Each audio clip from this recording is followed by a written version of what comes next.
Welcome to Happy and Succeeding at Work and the future of work. And the future of work is in my remote home here, my remote office. Welcome to my remote office. Pretty swanky, huh? Yeah, you have a good view of it. Isn't this great? Just chill out here. It's gonna be hard to do work with this beautiful little stream in front of the house. You know, nice skies, great view. But oh, wait, that's not what we're here to talk about. We're here to talk about today, if you haven't been following the news. So yesterday, Elon Musk was tweeting up a storm. And to give you some backdrop, he invested in Twitter about 9.2% of the stock, making him the largest shareholder of Twitter. And if you haven't noticed, Elon Musk is not shy. He's very free to share his opinions. So as you can imagine, once he had almost, 9.2% or what have you, he felt, okay, this is my company now. I'm in control, or at least that's how he was acting on Twitter. And he was offering his suggestions of what to do about Twitter. And so some seem to make sense. Some, I'm not sure what he was doing, because in addition to being a brilliant, engineer, he has kind of a, sophomore childish sense of humor, which I guess makes him endearing.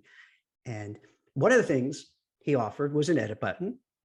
Another thing he offered was to get rid of the W out of Twitter and rename it Titter. Now, I don't know why he would do that. I'm not sure what it is, whether it's just like he would use numbers like 420 or 69 and kind of giggle like a child when he would do this, or is it titter, meaning the old colloquialism of, making somebody blush, or it's all in a titter, like, oh my gosh, what's happening here?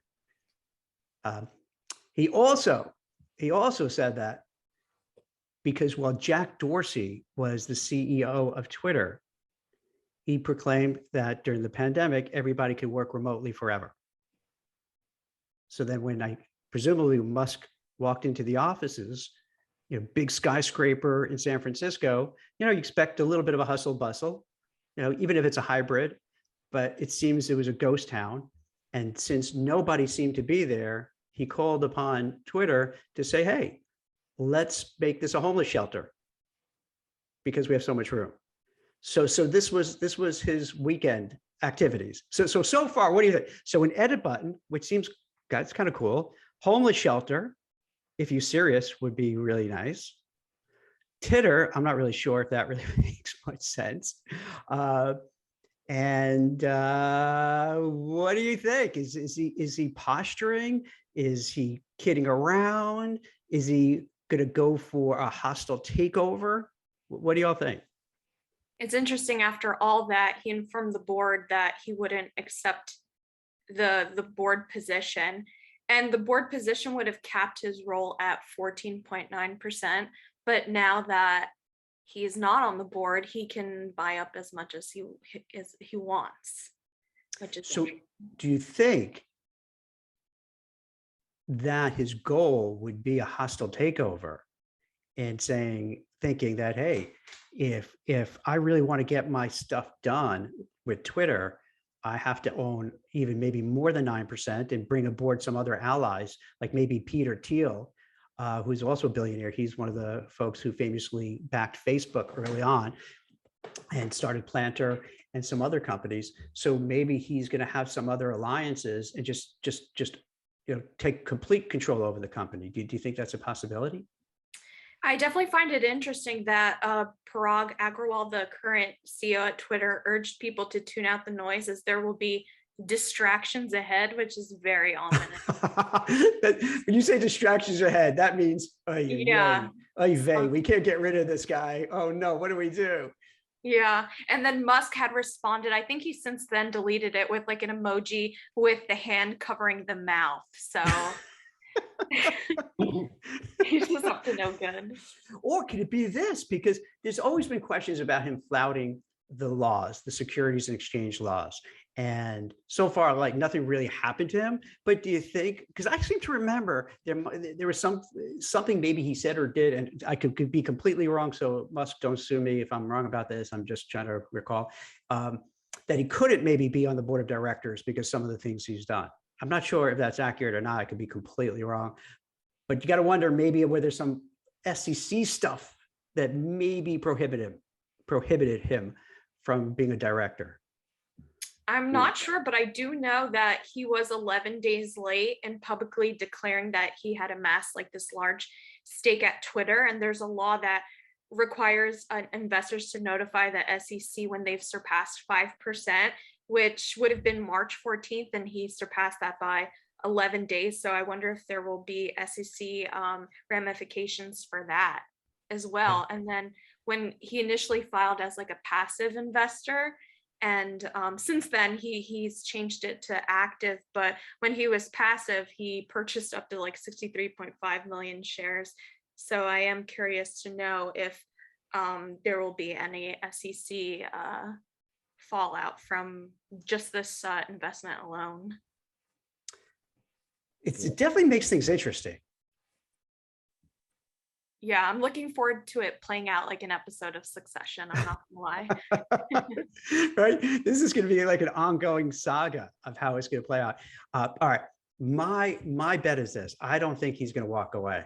I think Twitter is basically, the town square in modern day era. It's the one place where you have journalists, you have financial professionals, you have people from all walks of life sharing their views. And over the last couple of years, there's been on, let's say the more conservative side, the right side, if you will, because everything unfortunately degenerates into politics and tribesmanship, which is horrific. I hate that, but it does. This is what happens. And they say that, hey, we're being censored. We can't really speak freely. We're getting kicked off platforms such as Twitter. And with Elon Musk, it could level the playing field. And Musk has on many occasions basically promoted free speech and being able to talk about whatever you want to talk about, whether it's going against the narrative of vaccines and what could happen with adverse reactions to vaccines and so on. And he's a big champion of that, of free speech. So I don't see him kind of walking away from this fight. Then also, I think all these billionaires try to one up each other. Think about it. Elon Musk is sending rockets to the moon. So what happens? So Bezos is sending, rockets to the moon, to space or wherever they're sending rockets to, Sir Richard Branson. And so it's almost like they all have to one up each other. And Jeff Bezos has the Washington Post as his kind of newspaper arm to get his voice across, presumably. And then Musk, then actually, if you think about it, you have Twitter to get his voice across. Because if you have control over mass media, think about it.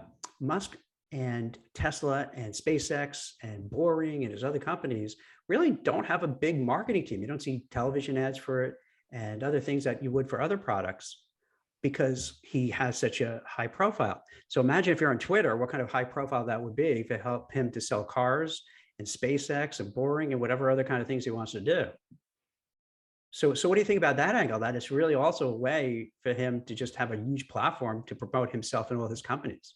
I think that's actually why he may have turned down the board position, because corporate board members typically share their suggestions privately, which might have meant that Musk would have had to like stop tweeting about his ideas for Twitter. So it would have diminished his voice, and he can't have that. He's Elon Musk. So that could be a reason as to why he ultimately turned down the board position.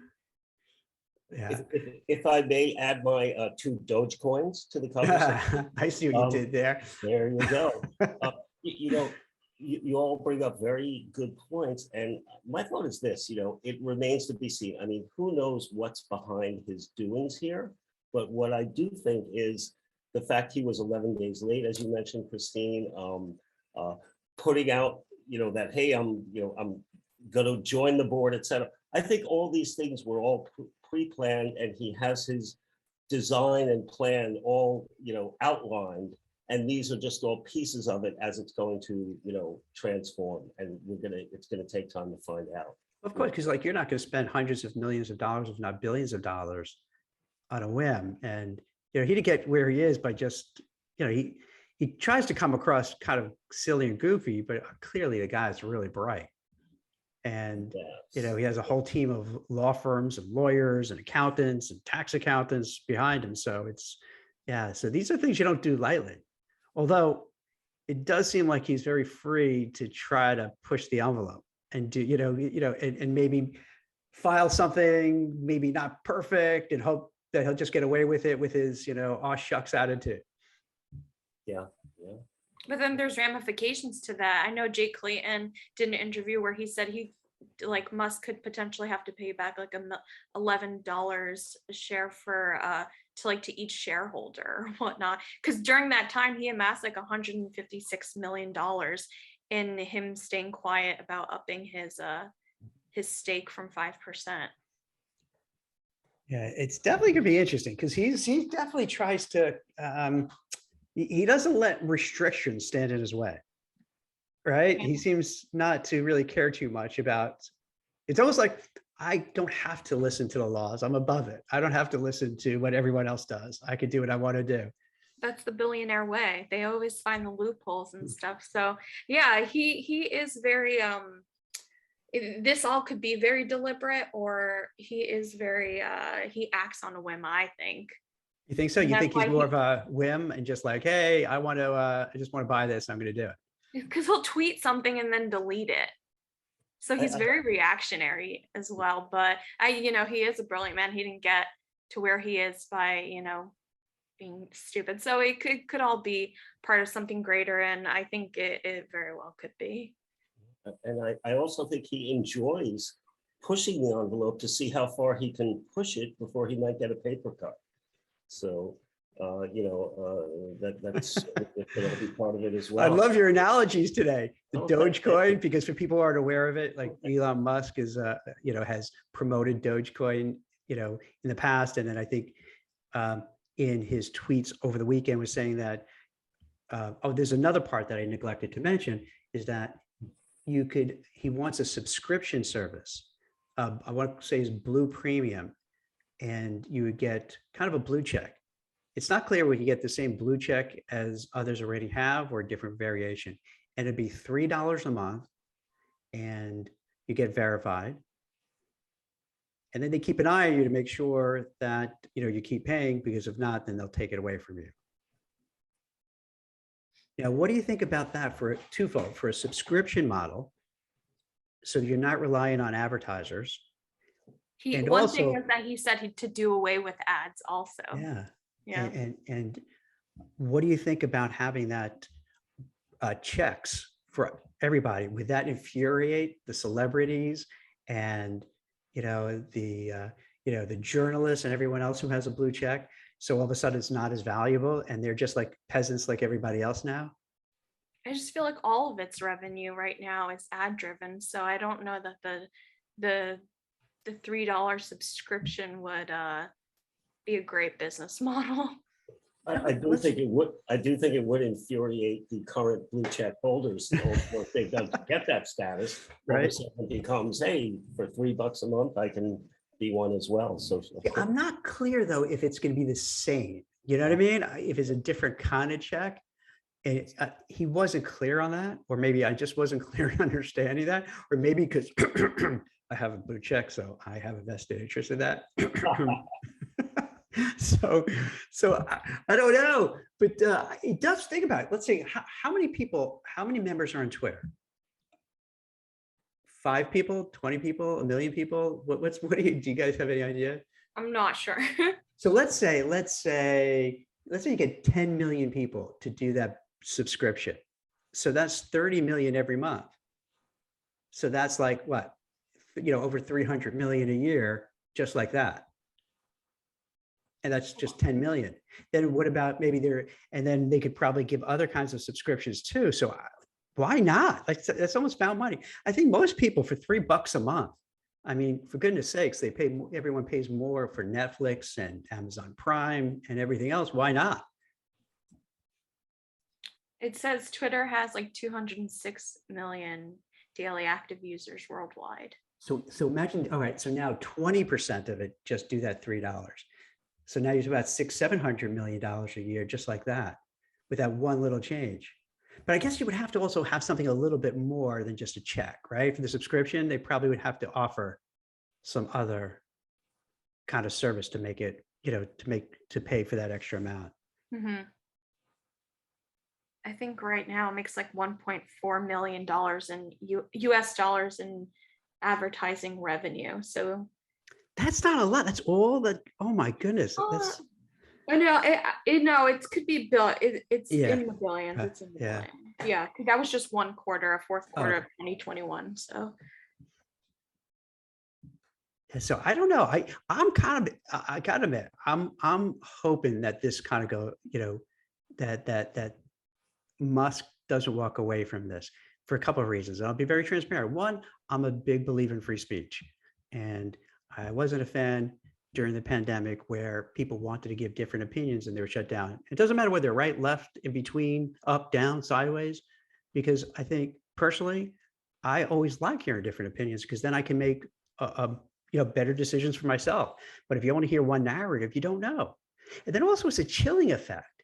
If you don't let people speak freely, then you never know what the real truth is, and all you're going to get is what the government wants you to know.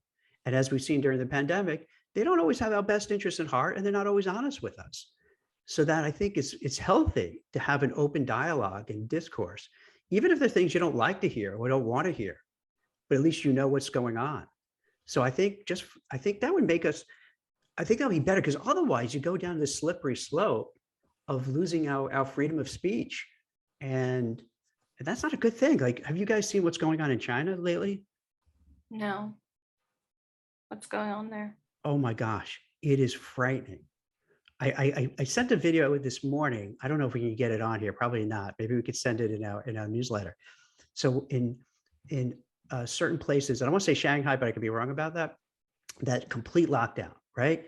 And what lockdown, and because China is so large, they have like what, 1 trillion people who live in China, something like that. So in certain cities, you'll have like 30 million people, and they're locking them down in their homes, in their apartments.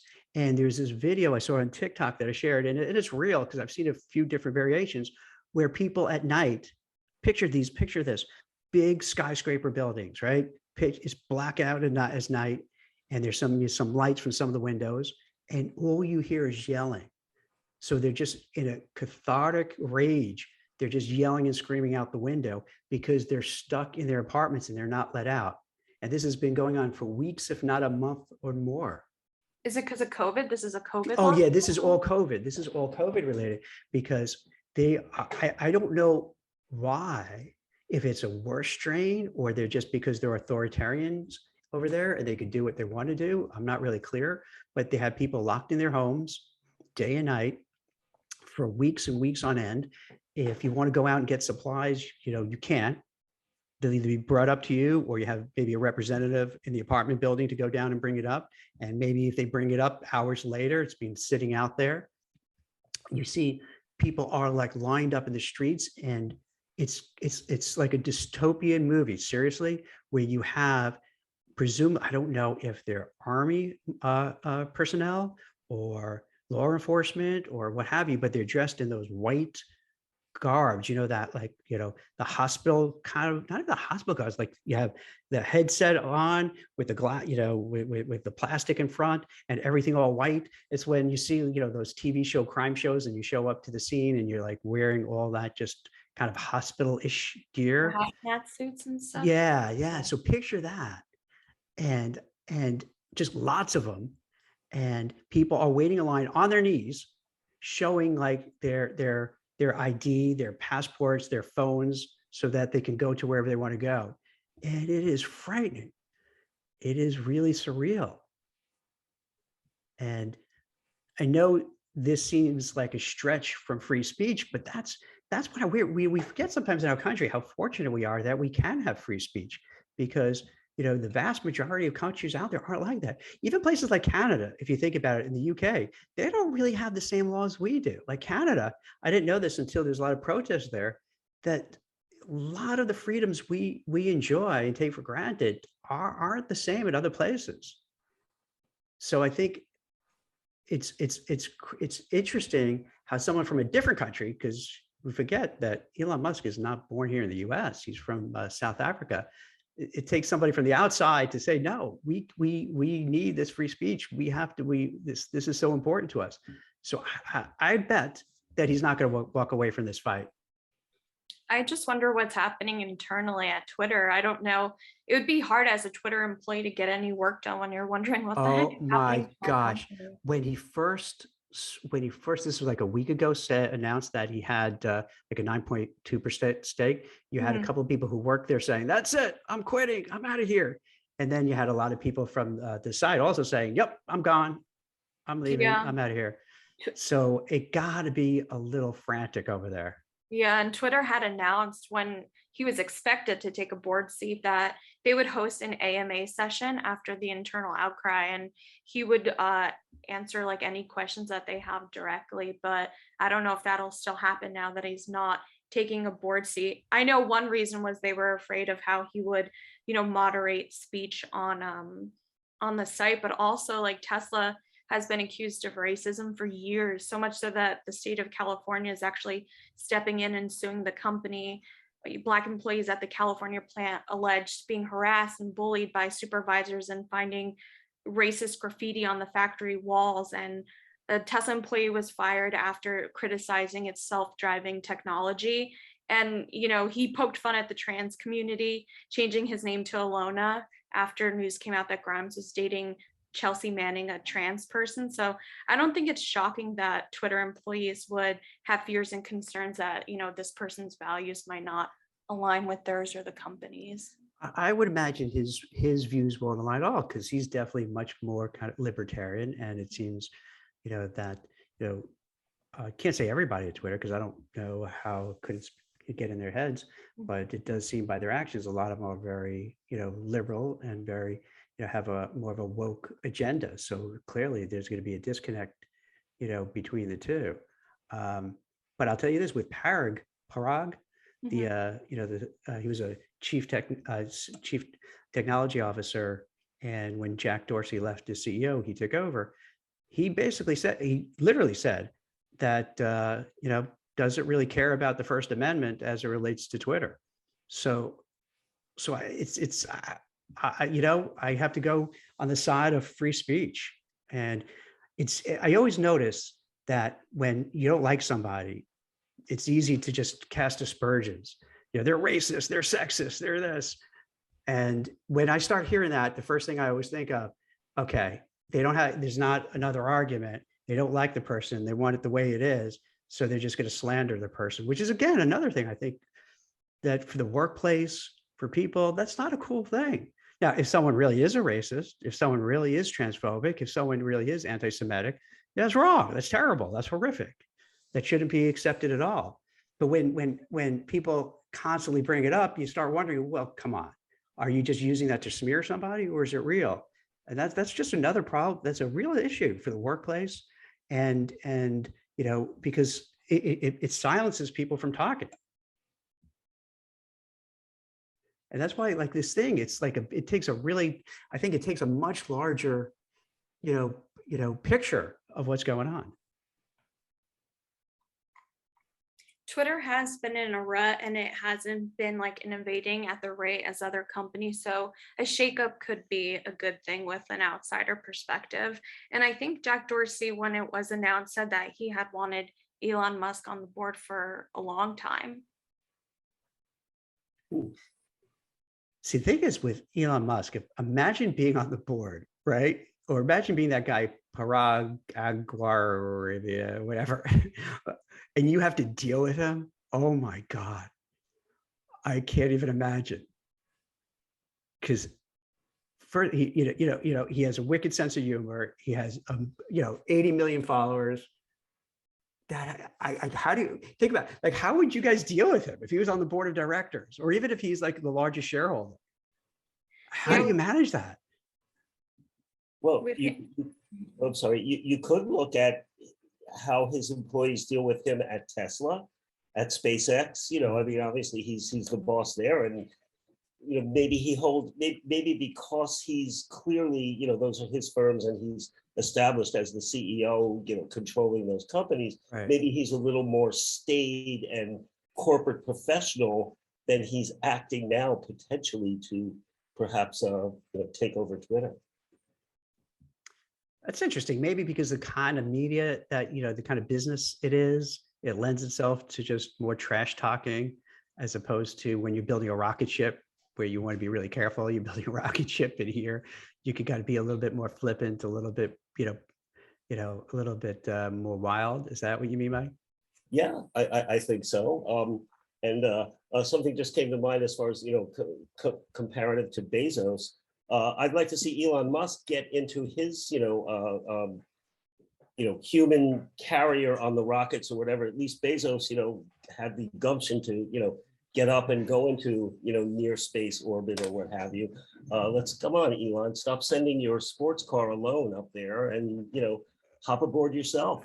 Maybe that's what makes him smarter. Not getting. Okay. So you're laying down the gauntlet, Mike. You're calling him out and saying, "Hey, tough guy, get on a rocket ship yourself." Is that what you're saying? All right, Mike. Yeah. But let's be frank. He's not.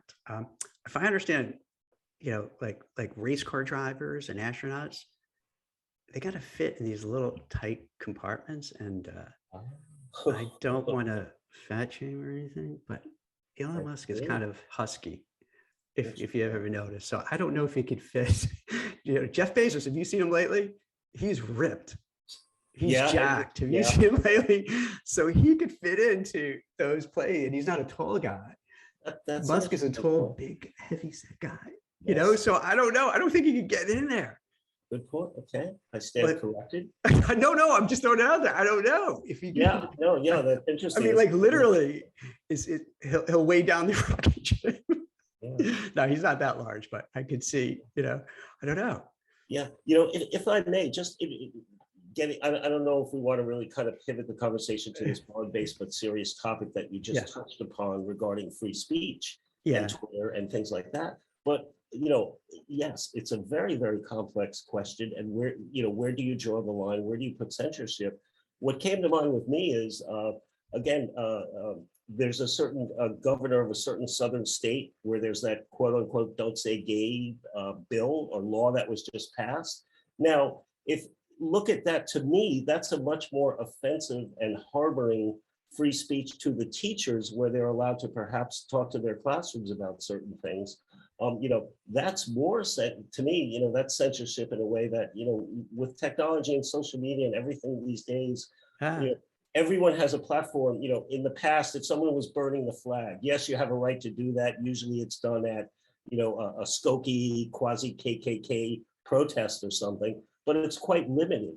With social media now, any numbskull can, spew hate, just as you were saying, Jack, but it's coming into the homes of almost everyone who has a smartphone and is connected to the internet. So there's really a lot to think about these days with, rather than just say, oh, absolutely everybody can say everything on every platform. It's interesting. It's interesting. Just to unpack that, a couple of things.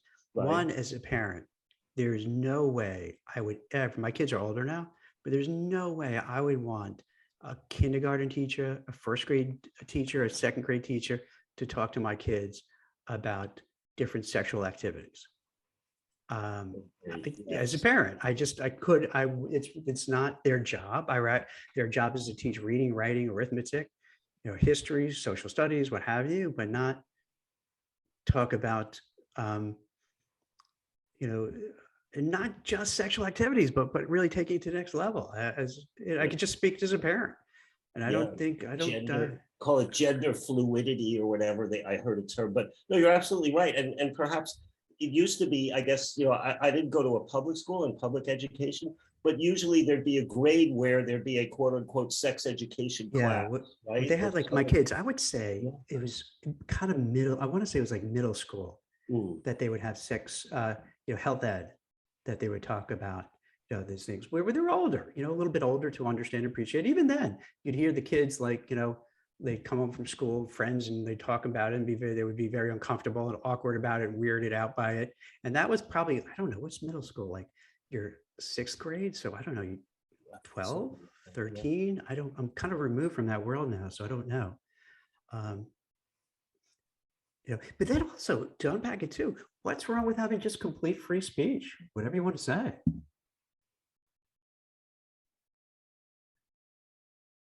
And our country's built upon that. So. Yeah, right. I mean, why? Like, so someone says something that hurts my feelings. Okay.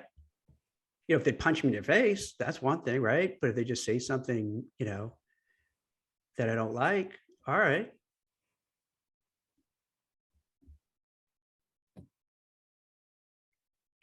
Christine, your thoughts? And Nani?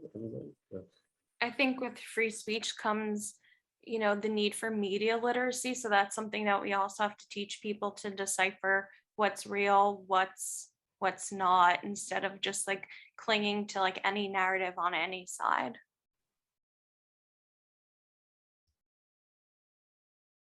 Good point.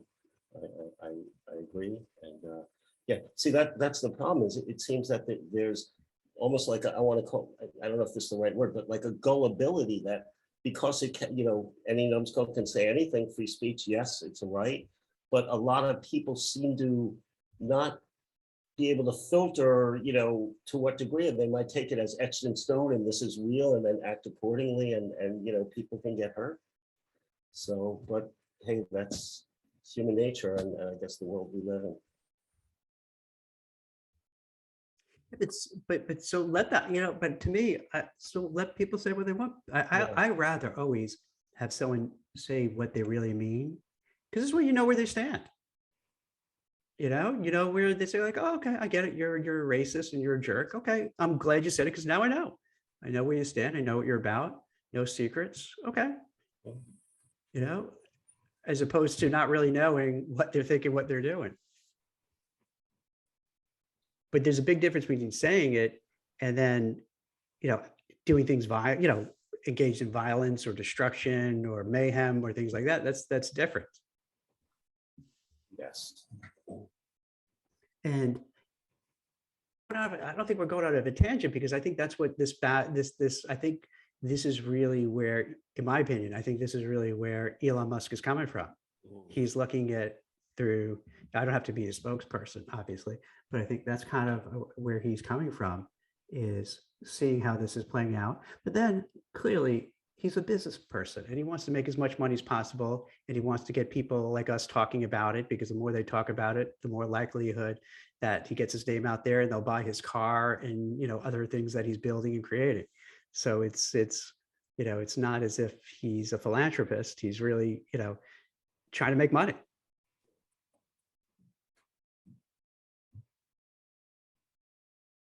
Now, speaking of making money, have you heard about Zuckbucks? Not really. Explain it to us. So Zuckbucks. So Mark Zuckerberg, you guys have heard of Mark Zuckerberg. He has this company used to be called Facebook. Are you guys familiar with that? Vaguely. Yes. Yeah, small little company that's now Meta. So, in the past, he tried to do Libra and I think Diem to have this kind of cryptocurrency, and didn't really pan out. But now he's trying again, and it's been kind of, he didn't call it himself Zuckbucks, but it sounds like internally they're referring to it, and derisively in the media they're referring to it as Zuckbucks. So he's trying to create again his own cryptocurrency, which would be used on the different platforms. So it could be a token. So maybe if you participate a lot in some of the different Facebook groups, maybe you'll get some sort of token for that work. Or if you're on Instagram and you're an influencer, perhaps you would earn some tokens for that. And then presumably the tokens be used to buy, sell, do different things on the platform. Do you think this time will work, or it's just, there's just too many other cryptocurrencies and tokens and digital assets that it's just not going to happen? When I first heard about Zuckbucks, I just was immediately reminded of the epic fail that was Libra. There was so much talk around that, and then instead, I don't know if it got like bought out or whatnot, but Yeah, I don't know. I don't know. I wonder if it'll be like the currency, like once they roll out like the metaverse, and that'll be like the set form of payment on the games and stuff. I think Mark Zuckerberg would like that, but I don't.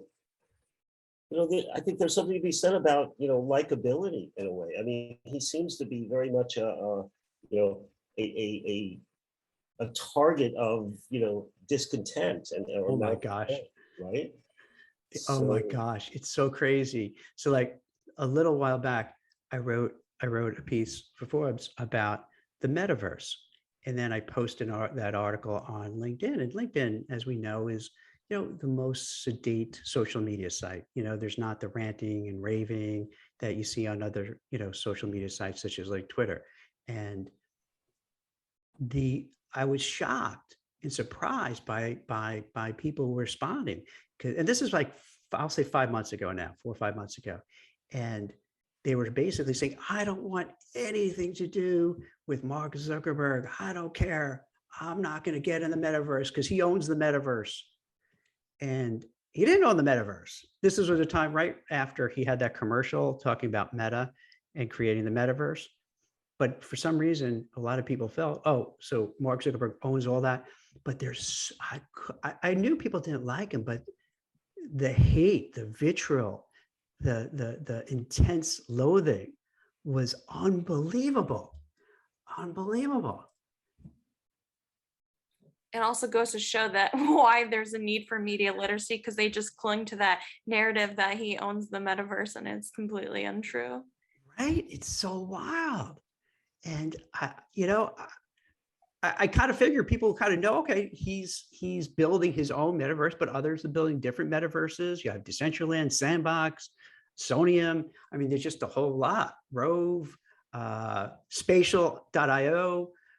There's just a lot out there. But I guess, yeah, that people don't realize it. And then I can tell you, when we post things, Christine, we post our Substack newsletter, Happy and Succeeding in the Future of Work. If we, I've noticed when we've had something about Mark Zuckerberg, we get unsubscribes. Seriously, like we wrote about Zuckbucks, and we got a whole bunch of unsubscribes because I think they didn't even bother to read the article. They just saw his name and they just unsubscribed. Is that wild? People somehow connect their metaverse thing with this Zuckerberg, and then they are like, I don't like it, but they didn't know that like a lot of options for the metaverse nowadays. Yeah.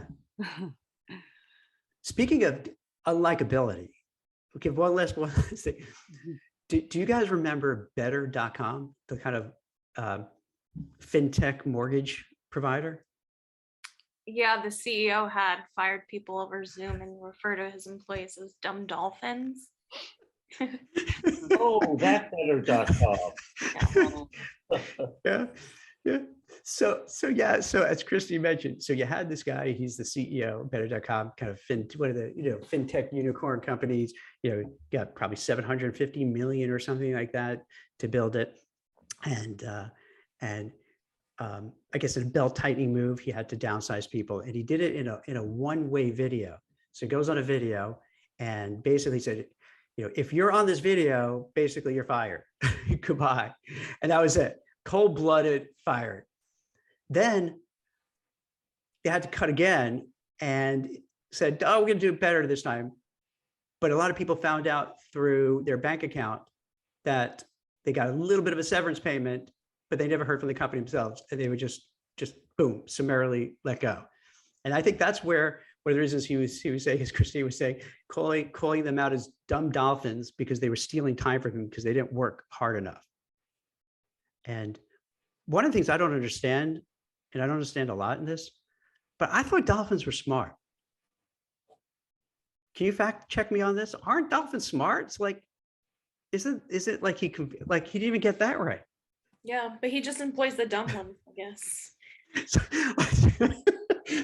So we say like any like human beings, like, all right, basically I guess people are smart or whatever, but they're dumb people. So I guess just dolphins in general could be smart, but not every dolphin is smart. Right. I think the talent pool of all the smart dolphins is now all taken up by the U.S. government, the Defense Department, and all that stuff. and the Sea Worlds of this world where, the dolphins perform tricks on palms. So this time around, when he fired more people, he kind of admitted that he, quote unquote, pissed away $200 million. So that he's chastising his dumb dolphin workers and firing them. But meanwhile, in a mea culpa, which I don't even know if he meant to do that, kind of admitted that he, in his words, quote unquote, pissed away $200 million on spending and hiring. So basically, he's the dumb dolphin, right? He just made the bad decisions. He didn't allocate the financials correctly. He probably didn't have the right people in place. He didn't have any hiring strategy. And then he's just blaming it all on everybody else. That loss came before these acts or after? Could it have been like they lost revenue and clients because of? He just disclosed it the couple of days ago. Now, maybe it was in financial reports, but it just didn't make the media, or maybe I just didn't notice until then. But but at the time he didn't talk about, this was the first time he kind of said, I kind of squandered all that money. And then you got to wonder who's like watching over this place. Like after a while, don't you, if you're like, the venture capitalist behind it, or, you're on the boards of director, are you going to step up and say, hey, like, what's going on here? Yeah, the same way that you would give like a CEO media training. Is there anyone giving him leadership training in there? You think, right? Like, what is up with that? It's a wonder why he hasn't been ousted yet. It's very weird. Like, what does he have on everybody else that they're not kicking him out? It's very very strange. Because so let's say we were the PR team. What did we say to them? And I hear from PR people every day, right? They're smart, good people. They're savvy. They know what to do. You'd probably sit, Christine, let's say you were the CEO. They'd sit down with you and say, hey, Christine, you can't call your people dumb dolphins. Even if you feel they're dumb dolphins, don't say that. When you fire people, don't do it in a one-way video. And when you let them go, make sure you sit down, talk with them, have an exit interview, say you're sorry, give them access to recruiters, help them out. Don't just give a little bit of a severance in their bank account and don't even bother with it, right? Like just a modicum, a little bit of some a little bit of empathy. But no, bizarre, right? Yeah, it's for better or worse.com. I don't know. I mean, maybe we are in this weird later stage of capitalism where you have these, it's okay to have toxic, rock star kind of CEOs, despite the damage they create in their wake. But it's okay because if they're making money or they're whatever, it's okay, and we'll look the other way. That's true, and that could also be connected to Elon Musk as well. Yes, and I hope you're wrong about that, because it would totally, cut down the legs from years of progress and, empowerment of the workers, empathy, and all that good stuff that we've all seen, come to the front burner and, topic of conversation for the last couple of years. Speaking of workers, can we have one last topic before we head out? Sure. So this one isn't as controversial. So Walmart, to take a step back, we've kind of all seen when you go to the supermarket, grocery stores, shops, not as much stuff as usual. You order an Instacart and then they'll text you back, no, we don't have this. Would you like a substitute? No, we don't have that. You want a substitute? And you're looking to get a used car, you really don't have much. So there's definitely there's a big supply chain disruption. And that's one of the many reasons why inflation is rising at a record-setting rate. And what's happening in part during the pandemic, a lot of truckers quit, because imagine you're a trucker in pandemic, you have to leave your family behind, you're on the road all the time, you're worried about them getting sick, you're going to these little diners that you don't know is safe, staying in these small, not so great motels, worry about catching the disease and being stuck on the road by yourself. And with the job market then becoming much hotter, particularly in the blue collar frontline space, and made it easy for them to just say, you know what, I'm peacing out of here. I'm going to get a different job. I'm not going to be on the road. I want to spend more time with my family, and I'll go into, real estate is hot. I'll go into construction. I'll go into to work at a warehouse, fulfillment center, go back to school, learn a different trade, what have you. So there's a huge shortfall in truckers, and with the already supply chain, disruption, now there aren't enough truckers to get stuff in the trucks and transport it. And it leaves shelves bare in these supermarkets and stores. And then also it creates inflation because you don't have enough goods and products, to offer. So prices go up. So Walmart took it in their own hands and said, hey, you know what? We're going to just train people to be truckers. And so they have this program to train truckers. And you want to take a guess how much they're paying the truckers? I'm gonna round it to $110,000. Bingo. Exactly. So $110,000 for truckers. And well, what do you think about that? Not too shabby, right? Yeah, it said up to 110. So that's like the maximum. And then they're also creating like a training program. I think it's 12 weeks where they'll actually pay for like a commercial driver's license for these people as well. That's pretty cool, right? Not too bad. I mean, it's a tough way to make a living, be on the road all the time, but 110 will make up for a lot of that. Yeah. I read that there's like 80,000 drivers needed if we want to meet consumer demand, which is a lot. And then from the pandemic, it only lost 6%, but there's been a high turnover rate. And that's because people are not leaving like the industry. They're just bouncing from one company to another because the wages are so competitive now within that industry. And I think also that a lot of the established long haulers, meaning truckers, are getting toward retirement age, and there's not a lot of young people looking to begin their careers in that regard. I'm not so sure the 100,000 or 110,000 would encourage more people, but perhaps those burdened with student debt or looking blue collar trade, people looking to get into trade might consider this as an alternative. Certainly, it's needed, and it's the way our infrastructure and supply and demand is built. So something's got to be done. It's a way to make great money, like without having to get a college degree and taking on all that debt. And it's way better than having self-driving trucks. How scary is that? Wow. Yeah. But you know what? Somebody's still got to be there to like load them and unload them. Yeah. I'm not sure. I mean, there may be different, types of employment, but I remember in my days of, working in factories, during high school and so forth, even the truck drivers, once they would pull up into the loading dock of this factory I worked in, they're also obligated to help load and unload, depending on what they're doing, whether, receiving goods or dropping them off. All right. Hey, some good news. I finally got my video to work here. Here I am. Oh, wait. A little late. Now I can't see you though, but I gotta maybe move back a bit. Oh yeah, you're outside of the room. I'm outside. I'm just getting some fresh air. I wanted to go outside a little bit. I was trying to follow you throughout the whole show today, and you definitely had your legs going. I've just been moving around. Like, look how beautiful this is. How can you not look at this? This is gorgeous, right? How can you not just take a nice walk outside? Enjoy the scenery. Enjoy like the metaverse. Okay, so we covered a lot. Anything else that we need to cover, or you think that's enough for today?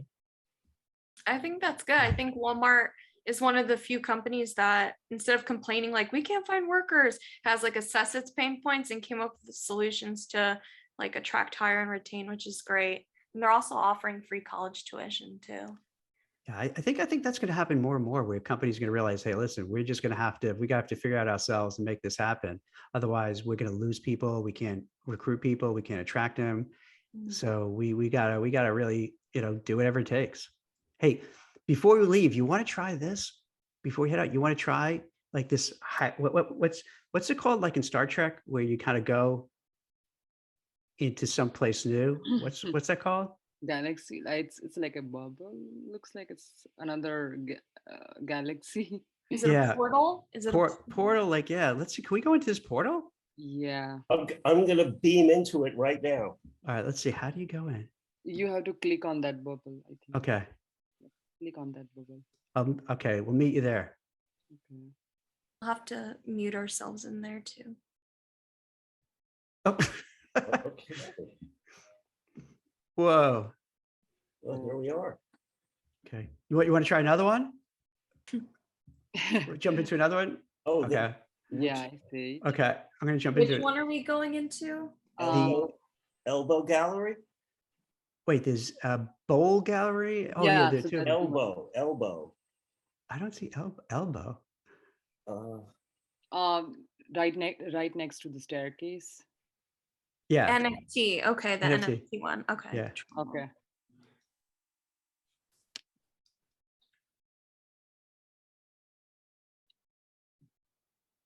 Whoa.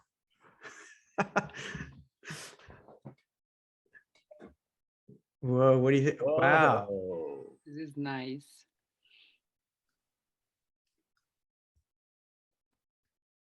Wow. All right, guys, we're in a museum, so we have to keep it quiet, okay? We gotta keep it quiet because we're in a museum going through it. What do you guys think? Someone left their coffee. God. Heathens. Is that a rat? Seems that way. That's NFTs gallery.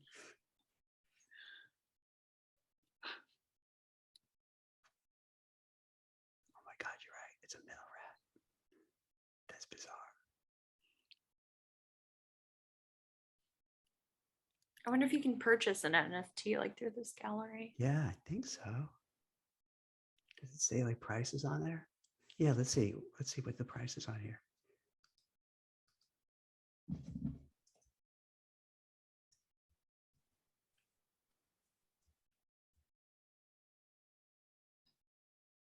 Whoa, I got too close. It looks like 0.044. I guess I don't know if it's Ethereum or what it is. But it's cool stuff, right? Yeah. Wow, it's pretty sweet. Oh, that's elbow. I see. Yeah, it does look. Wait.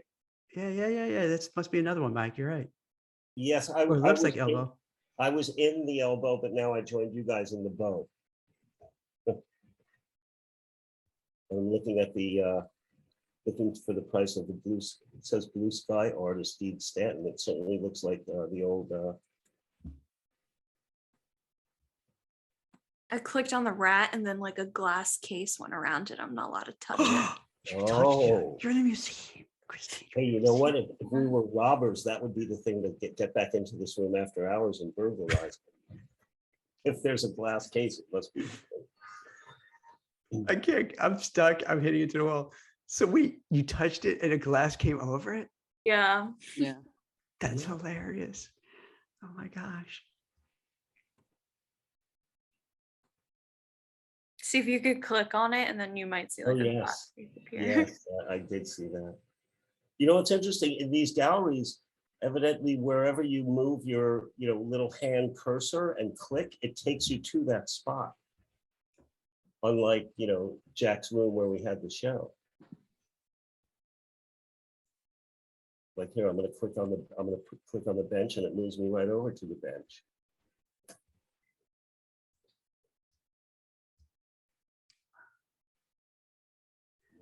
How come no one else is in the museum? Do we have it to ourselves? Looks like, yeah, no one Yeah, is. looks like it. I see just 4 people Cool. at the top. Let's get back to that rat. Yeah, it's definitely protected.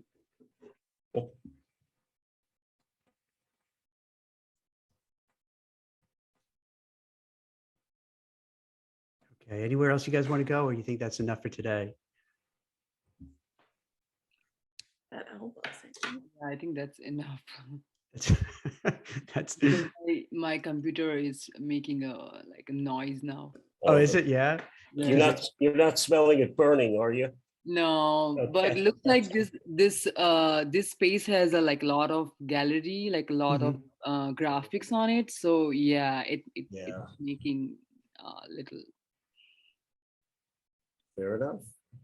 All right, cool. Wow. So this was a great LinkedIn Live. How we talk about free speech, we talk about business, we talk about Twitter, Zuckbucks, NFT galleries.